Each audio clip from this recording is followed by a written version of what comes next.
Antikultové organizácie často tvrdia, že ich hlavným cieľom je ochrana ľudí pred nebezpečnými sektami a kultmi. Avšak ich činnosť môže mať aj negatívne dopady na jednotlivcov a spoločnosť. Tieto organizácie môžu niekedy zasahovať do osobných slobôd a práv, čím narušujú základné princípy slobody vierovyznania a združovania. V snahe odhaliť nebezpečenstvá, ktoré podľa nich predstavujú určité náboženské alebo duchovné skupiny, môžu šíriť strach a paniku, čo vedie k stigmatizácii a diskriminácii členov týchto skupín. To môže mať za následok spoločenskú izoláciu, rozpad rodinných vzťahov a poškodenie reputácie jednotlivcov, ktorí sú považovaní za súčasť týchto skupín.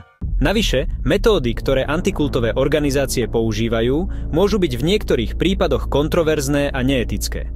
Tieto organizácie často využívajú intenzívne mediálne kampane, právne kroky a dokonca nátlakové metódy, aby dosiahli svoje ciele, čím môžu zničiť životy nevinných ľudí, ktorí nie sú v žiadnom skutočnom ohrození.